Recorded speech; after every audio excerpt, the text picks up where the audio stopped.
Non, pardon. Désolé, c'est pas d'impolitesse. C'est juste que le sujet de Terre de l'Aube ce soir, c'est manger local et de saison, comme cette pomme. Alors forcément, à Canal 32, on est des journalistes d'investigation. On a testé tous les produits. Pardon. Regardez le sommaire, vous comprendrez mieux ce que je viens de vous expliquer. Ici, nous mangeons des produits locaux et de saison. Afin de faciliter le passage à l'acte, les producteurs innovent dans la distribution en circuit court, de la vente via l'internet à la street food. Je viens acheter mes légumes parce que ça fait plusieurs fois que j'en prends et que je suis jamais déçue. Parce que ça nous permet tout simplement de goûter à tous les légumes de la saison au bon moment. C'est nous qui venons au client et non plus le client qui vient vers nous. Comment rapprocher producteurs et grand public? Le label Bienvenue à la ferme garantit la qualité d'accueil dans une exploitation. Nous découvrirons 2 exemples. C'est donner à manger aux animaux, caresser les animaux, et ça c'est ce que tout le monde aime. On organise depuis quelques années, ce sont des visites nocturnes avec des lampes, ce qui permet aux visiteurs de vraiment voir les escargots en pleine activité. Produits locaux et restauration collective, est-ce possible? Dans l'Aube, des expériences et des réussites sont menées au quotidien avec quelques succès gustatifs. Généralement, quand ils le prennent, ils le mangent et c'est très apprécié. Manger local et de saison dans l'Aube, c'est simple. Aujourd'hui, Terre de l'Aube délivre astuces et bonnes adresses. Pour parler de ce sujet savoureux, nous sommes tout d'abord en compagnie de Gérard Renaud. Bonsoir. Bonsoir. Vous êtes élu à la Chambre d'agriculture, élu référent circuit court et responsable professionnel du groupe diversification circuit court à la Chambre régionale d'agriculture. Et j'arrêterai là vos fonctions parce qu'il y a une liste à l'après-vert. Quelques repères avant d'entrer dans le vif du sujet. Quelle est la proportion des produits locaux dans le marché de l'alimentation ? Écoutez, je n'ai pas de chiffres, notamment pour la région, parce qu'au niveau statistique, c'est quand même assez récent pour notre département. Un chiffre quand même qui est assez éloquent, c'est par rapport à la proportion d'exploitations agricoles qui pratiquent, je dirais, la vente en circuit court, c'est moins de 6%. Hein, ça reste quand même dans l'Aube des exploitations de grande production, les céréales, les champs que vous voyez, hein, d'accord, et puis ou l'élevage avec les grandes productions comme les vaches, les ovins, etc. Et un produit est local jusqu'à quelle distance? 10 km, 50 km? C'est pas tellement une distance, c'est l'acte de production qui est fait à proximité.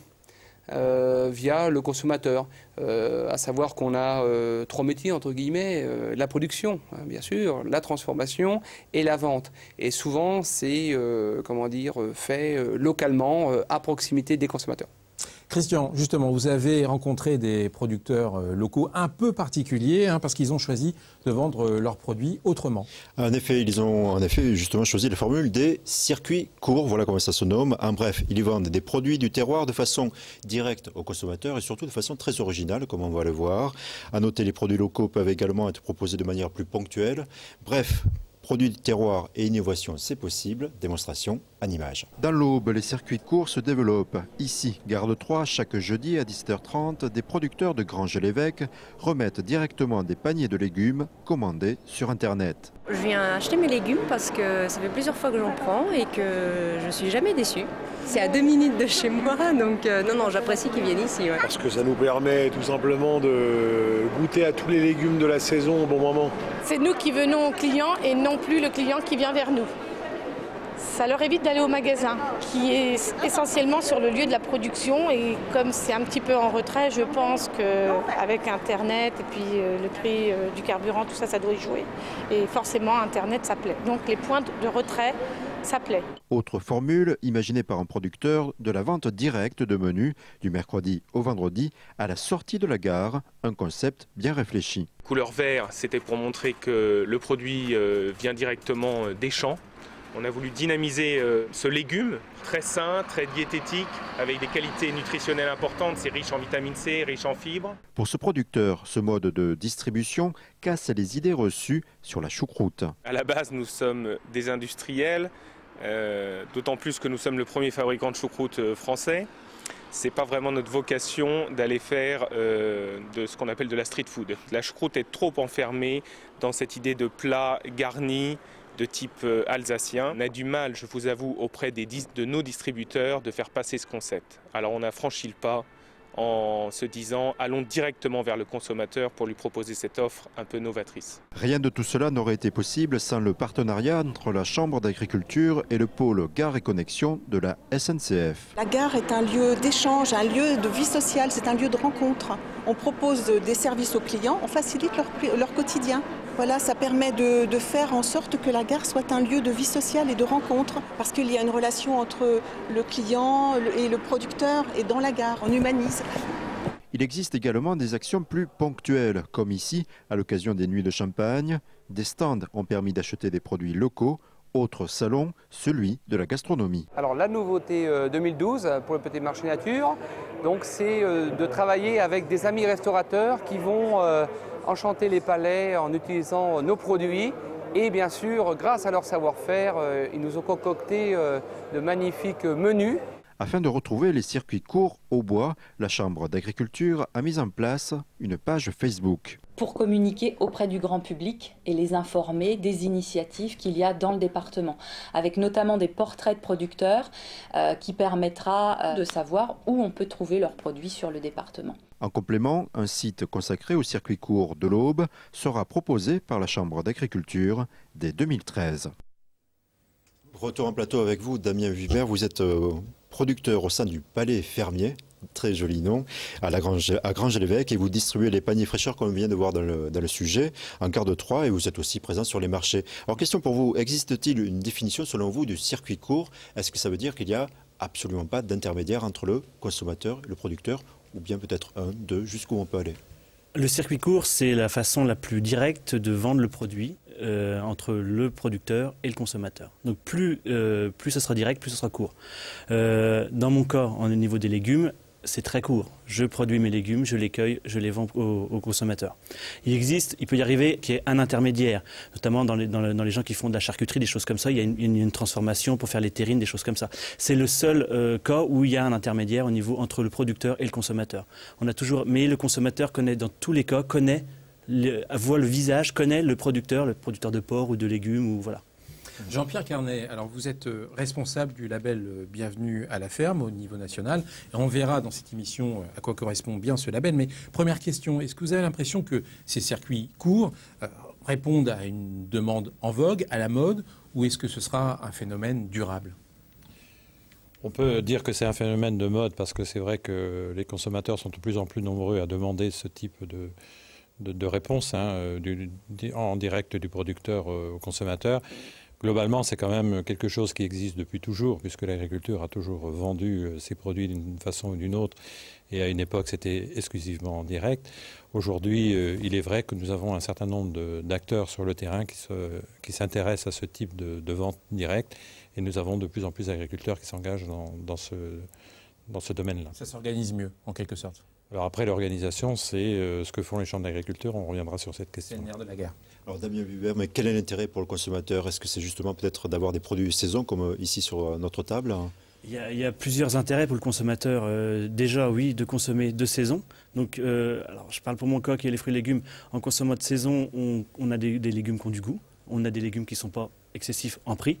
Et puis, il y a un côté rassurant. On connaît son producteur, donc on sait comment il travaille, on peut lui demander comment il travaille. Et ça, aujourd'hui, les consommateurs sont vraiment perdus dans tout ce qu'on leur parle des risques sanitaires et autres. En connaissant vraiment directement le producteur, ils peuvent lui demander comment il travaille et ils sont vraiment rassurés. Et pour vous, en tant que producteur, quel est l'intérêt de vendre directement aux consommateurs plutôt que passer par des intermédiaires?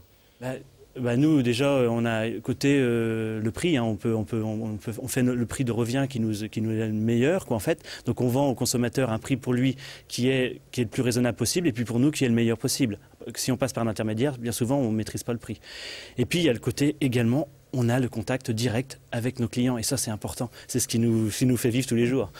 Christian, les circuits courts permettent bien évidemment de rentrer en contact avec les producteurs. Est-ce que c'est le seul moyen ou il y a d'autres possibilités de lien direct entre consommateurs et producteurs? C'est intéressant la rencontre qu'il définit à l'instant du consommateur au producteur. Et certains producteurs ont le sens de l'accueil et ils ont choisi d'intégrer la marque Bienvenue à la ferme. Alors ce label est un gage pour trouver des lieux qui mêlent envie de présenter leur métier de la part du producteur, faire découvrir les charmes de la campagne. Là, on va à la rencontre du producteur. Voilà, là, c'est le consommateur qui se déplace vers le producteur. Et donc, c'est l'occasion aussi d'avoir avoir d'excellentes saveurs. Alors, à quoi cela ressemble et comment les trouver dans l'Aube? C'est Bienvenue à la ferme. Réponse avec le sujet suivant. La marque Bienvenue à la ferme a été créée par les chambres d'agriculture il y a 24 ans. Elle compte 6200 exploitants prêts à recevoir du public. En fait, au niveau du label, vous avez quatre thématiques qui sont la vente de produits à la ferme. Vous avez une thématique accueil avec effectivement les gîtes, les chambres d'hôtes au sein d'une exploitation agricole. Une partie loisirs avec les fermes pédagogiques, les fermes équestres. Et puis une partie restauration où là, vous êtes accueillis sur la ferme et on vous propose de déjeuner avec des produits locaux. Et tout ça, que ce soit sur les 4 formules, le producteur s'engage à parler de son exploitation, de son mode de production et à vous faire partager sa vie sur l'exploitation. Dans l'Aube, on a à l'heure actuelle 8 producteurs, on a 2 fermes équestres, une ferme pédagogique, on a un goûter, une ferme qui propose le goûter à la ferme et on a 4 producteurs qui font de la vente de produits fermiers. Sur le site national, les fermes peuvent y présenter leur événement. Toujours pratique, une application pour smartphone a été développée depuis peu. On a la fiche de présentation en fait de l'exploitation, les horaires d'ouverture et puis si on met le GPS en route, ça nous calcule l'itinéraire direct pour pouvoir s'y rendre. Dans l'Aube, sur la route, pourquoi pas s'arrêter à Champs-sur-Barse? Bonjour les jeunes.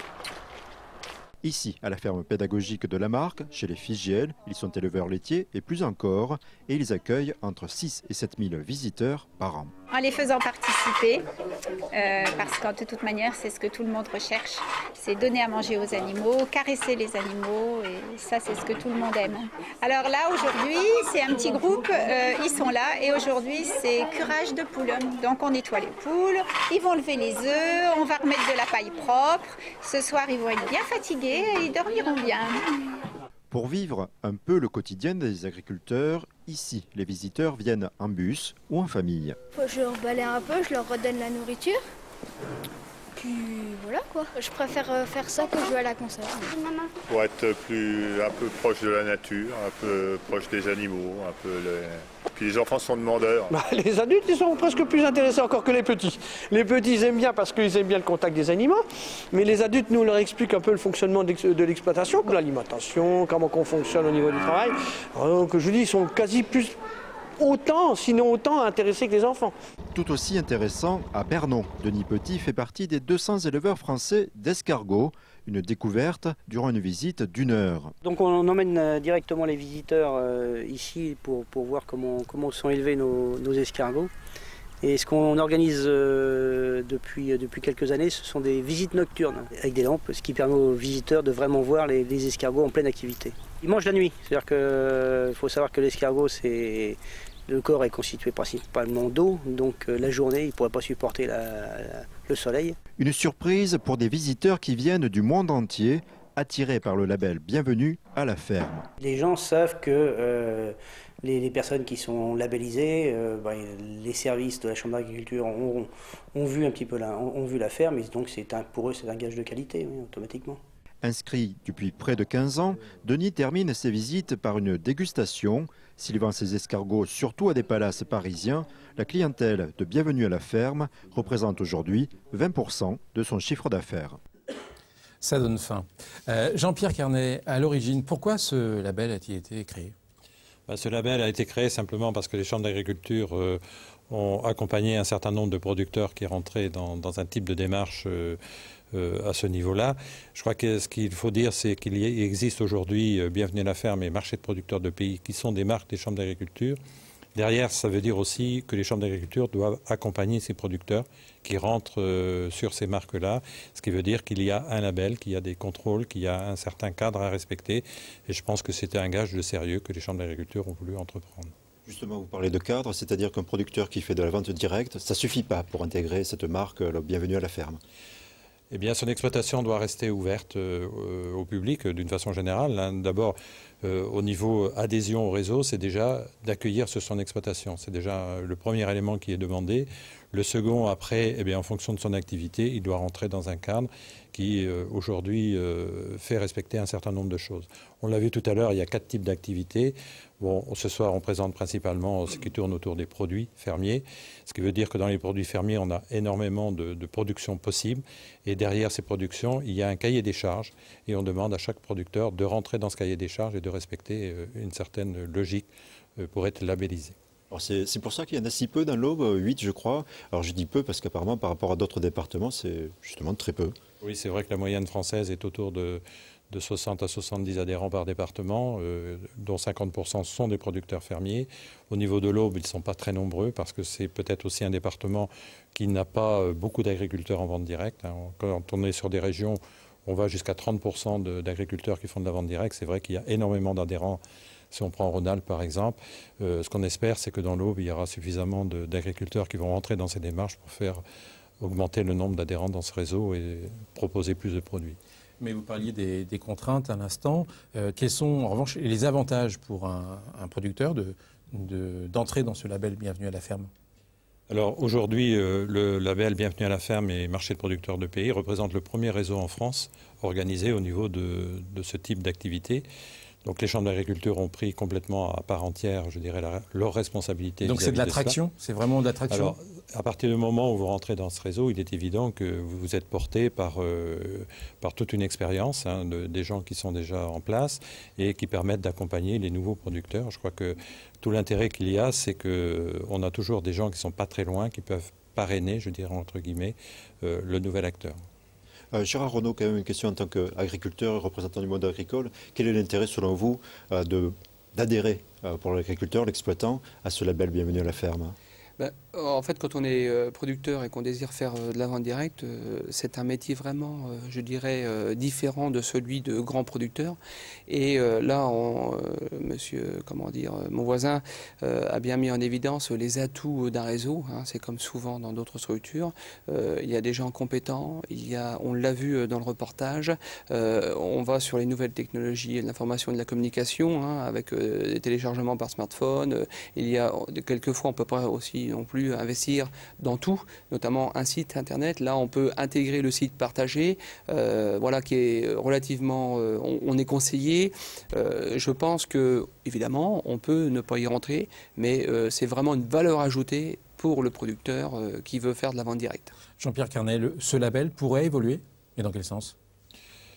L'évolution, c'est d'avoir de plus en plus d'adhérents, puisqu'on sait que globalement, sur les derniers chiffres du recensement agricole, donnent entre 16 et 17 000 producteurs significatifs en vente directe sur les produits fermiers. Donc nous en avons 3 500, donc il y a une marge de progrès, c'est évident.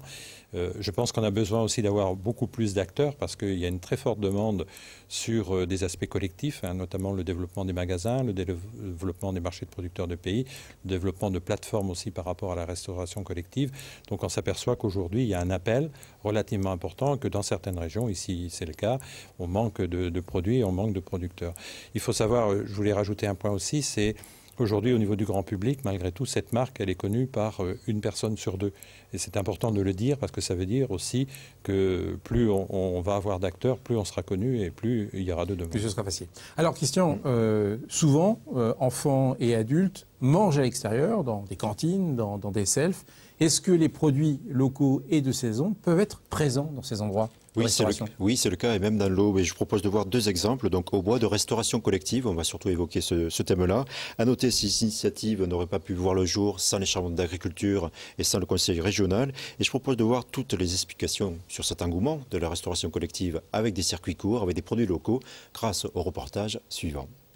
En octobre 2011, 15 établissements scolaires ont servi des repas durant une semaine à base de produits régionaux. Cet essai a été coordonné depuis ici. C'était pour savoir si c'était possible en région, savoir si nos producteurs étaient prêts à approvisionner les cantines et savoir si les produits allaient être appréciés et aussi quelle organisation mettre en place pour pouvoir pérenniser ce type d'initiative. Bilan, un outil Internet va être développé afin de faciliter la coordination. Les prix plus élevés amènent à réfléchir sur les menus proposés. Dans l'ensemble, l'opération Croque ta région a permis d'amplifier les circuits courts dans la restauration collective. Que ce soit plus simplement des repas ponctuels lors de manifestations comme ça sur une semaine, mais que ce soit tous les jours, au moins plusieurs fois par mois, des repas locaux dans toutes les cantines de la région. Rien de cela ne sera possible sans le soutien de la région, qui ambitionne de mettre en place des outils de distribution de produits locaux. Parce qu'il y avait de toute façon une demande sociétale très forte, l'agriculture durable. On aide 50 projets actuellement, c'est une valeur à peu près de 600 000 €. Mais il y a aussi de l'agriculture de proximité qui donne de la valeur ajoutée aux produits locaux et qui donne un plus à l'agriculteur qui s'inscrit dans cet ensemble. Sans attendre, la communauté de communes de Brienne-le-Château sert une fois par mois 150 repas du terroir, des recettes évaluées par les enfants. On fait aussi bien haché parmentier comme bœuf aux carottes. La dernière fois, on a fait une choucroute. À chaque fin de repas, donc il est convenu de faire un sondage parmi les enfants. On peut estimer une note qui est, je dirais, de 8,5 sur 10. Ce projet est réalisé depuis février en collaboration avec la Chambre d'agriculture de l'Aube afin de recenser le maximum d'informations. Il y en a aussi d'autres qui ne sont pas inscrits forcément dans leur répertoire et qui sont de proximité, qui travaillent avec nous. Autre exemple, tous les légumes et toutes les viandes servis à la cantine du lycée Saint-Ponge proviennent de producteurs locaux. Un plaisir pour le chef de cuisine. C'est un choix partisan parce que j'ai le budget qui me permet, en sachant que les produits locaux reviennent un peu plus cher que d'autres filières. C'est un choix politique de ma part de garder les producteurs locaux. Déjà pour les emplois, la proximité, le service, la qualité qu'on peut transmettre aussi au niveau goût. En travaillant avec les légumes de saison, ça nous valorise quand même. Carottes, pommes, oignons, niveau goût, les étudiants semblent faire la différence. Pas de perte, pas de gâchis. Généralement, quand ils le prennent, ils le mangent. Et c'est très apprécié. Des produits locaux en restauration collective, cela semble donc possible. Ici, 650 repas sont servis chaque jour. Alors Gérard Renaud, on vient de voir là une réussite, mais auparavant c'était un repas par mois. Est-ce qu'on peut imaginer, qu'est-ce qui manque pour les producteurs du terroir, les producteurs locaux comme ça, pour avoir une distribution massive? Alors par rapport, c'est un style de vente particulier, vous savez, souvent c'est sur les marchés ou à la ferme. Là, on doit s'organiser parce qu'il y a une demande, on a entendu 650 repas, mais il y a d'autres lycées, c'est 800, ça peut être 1000. Donc on en discutait tout à l'heure, il faudrait, c'est vrai, que les producteurs puissent s'organiser entre eux pour avoir une certaine offre, une régularité, une quantité et surtout la régularité, ça c'est important. Aujourd'hui, l'offre est organisée auprès de grossistes, c'est très bien fait, il y a des plateformes logistiques et voilà. Dans le reportage, on a vu aussi qu'on est en train de travailler au niveau régional pour une plateforme virtuelle pour justement, parce qu'en fait ces gestionnaires ou ces chefs comme M. Perru du lycée Charles Baltet, ce chef de cuisine n'ont pas de temps à passer à appeler les producteurs, à les re-rappeler, etc. parce que, etc. Voilà, donc vraiment, aujourd'hui, il faut faire une révolution sur cet aspect-là. Et c'est vrai qu'avec le Conseil régional et les chambres d'agriculture, on est en train d'organiser et de structurer pour avoir une facilité au niveau régional pour toutes ces personnes qui sont concernées dans la commande de ces produits. Et vous parlez de révolution, est-ce que ce serait aussi une révolution dans les cuisines des cantines en proposant des produits de saison, selon vous? Palais. Bien sûr, non mais c'est formidable. En plus, je veux dire, moi en tant que producteur, j'ai peut-être mes enfants demain, j'ai de la famille, j'ai des amis, des enfants d'amis, et c'est fier. Ça donne un sens au métier supplémentaire. Il y a l'aspect économique, et encore, c'est important, bien sûr. Damien le met en évidence tout à l'heure, mais par contre, c'est redonner un sens au métier. Ça, c'est important. Quand on se lève le matin, on sait pourquoi on produit, où ça va, et c'est formidable. Mais tout de même, est-ce que petits producteurs et industrie de l'agroalimentaire ne se retrouvent pas à un moment en concurrence, voire en conflit? Surtout pas opposer ces deux activités. L'un, je veux dire, les deux ont besoin l'un de l'autre. Tout est organisé en filière, hein, c'est important. Ils savent faire du volume, du prix. Voilà. Après, il y a une coexistence tout à fait possible. On n'aura pas que les miettes. Si on est capable de se structurer, et l'agriculture, j'ai beaucoup d'amis qui sont dans d'autres mondes économiques, l'agriculture est très bien organisée, très structurée. À nous, justement, demain, d'être encore meilleurs et de proposer, d'être force de proposition. Et surtout pas d'opposition avec l'agroalimentaire, et on en fait tous partie, on est la même famille. Damien Vuibert, justement, Gérard Renaud disait on n'aura pas que des miettes, finalement. Est-ce que ce genre d'activité peut vraiment avoir d'importantes retombées économiques sur votre métier? Ce contact, ce lien direct?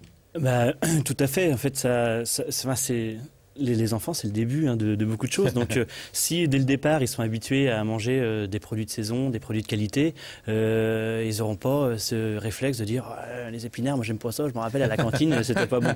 Non, s'ils ont régulièrement des bons produits, ils seront habitués par la suite à consommer des bons produits. Et donc, c'est toute la chaîne, enfin tout va se suivre par la suite. Et au niveau de la santé, ça sera quand même nettement meilleur, quoi. Tout est affaire d'éducation. Peut-être un rappel de la page Facebook, Gérard Renaud, vous la connaissez? Oui. C'est consommer local dans l'Aube. Je consomme local dans l'Aube. Je consomme local dans l'Aube. Voilà, oui, tous, tout à fait. Tous à vos fourneaux, puisqu'il n'y a plus qu'à prendre le caddie et puis d'aller acheter des produits locaux. Vous verrez, il y a énormément d'adresses. Merci encore d'avoir fait partager votre passion pour vos produits sur cette antenne. On se donne rendez-vous le mois prochain pour une nouvelle découverte de Terre de l'Aube. Au revoir.